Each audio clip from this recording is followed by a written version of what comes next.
मीणा समुदाय के लोगों को प्राचीन काल से ही वीर योद्धा और कुशल शासक माना जाता है। साथ ही मीणा समाज भारत के सबसे पुराने आदिवासी समुदायों में से एक है।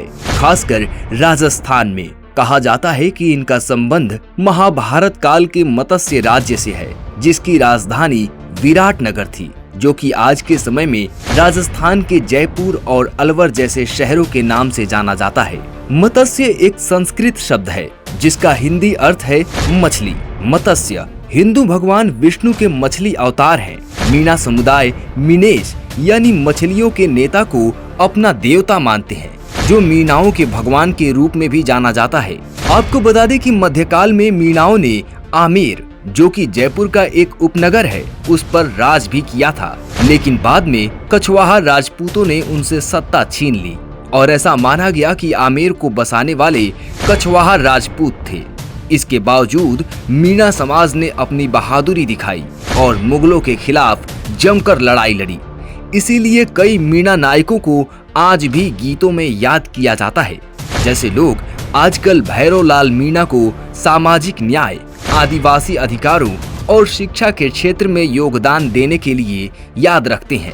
मुगलों के बाद आए अंग्रेज, जिन्होंने मीणाओं को अपराधी जनजाति घोषित कर दिया, क्योंकि वे ब्रिटिश हुकूमत के खिलाफ बहादुरी से लड़ते थे और अंग्रेजों का विद्रोह करते थे। यह गलत फैसला समाज पर भारी पड़ा, लेकिन आजादी के बाद मीणाओं पर लगा अपराधी जनजाति का ठप्पा हटा दिया गया। साल 1947 के बाद मीणा समाज को राजस्थान में अनुसूचित जनजाति यानी एसटी का दर्जा मिला। इससे शिक्षा, नौकरियों और राजनीति में उनकी भागीदारी बढ़ी। आज मीणा समुदाय के नेता राजस्थान की सियासत में अहम भूमिका निभाते भी नजर आते हैं, जैसे किरोड़ी लाल मीणा, जो कि बीजेपी के वरिष्ठ नेता और पूर्व कृषि मंत्री रह चुके हैं।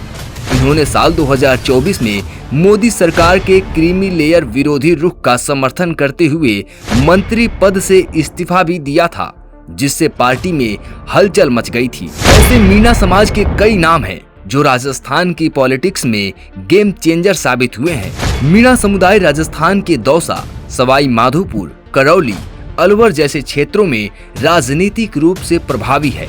दौसा लोकसभा सीट, जो साल 2009 से एसटी आरक्षित है, उसमें मीणा नेताओं का दबदबा आज भी कायम है। कहा जाता है कि राजस्थान में मीणा वोट बैंक के बिना जीतना मुश्किल है। त्योहारों की बात करें तो मीणा समुदाय के लोग होली, गणगौर और तीज जैसे त्योहार धूमधाम से मनाते हैं और गिंदड़ नृत्य और लोक गीतों में उनके इतिहास की झलक भी नजर आती है। आपको बता दें कि मीणा समुदाय एसटी आरक्षण का बड़ा लाभार्थी रहा है, लेकिन इसे लेकर विवाद भी कम नहीं रहा। एक्सपर्ट्स की माने तो मीणा समुदाय के ज्यादातर संपन्न लोगों ने आरक्षण का लाभ हासिल कर लिया है, जिससे अन्य एसटी समूह पिछड़ गए हैं। लेकिन ये भी किसी से छुपा नहीं है कि मीणा समाज ने सदियों के संघर्षों को पार करते हुए अपनी पहचान बनाई है। आज भी राजस्थान की धरती पर उनका योगदान और संस्कृति जिंदा है। इस पर आपको क्या लगता है?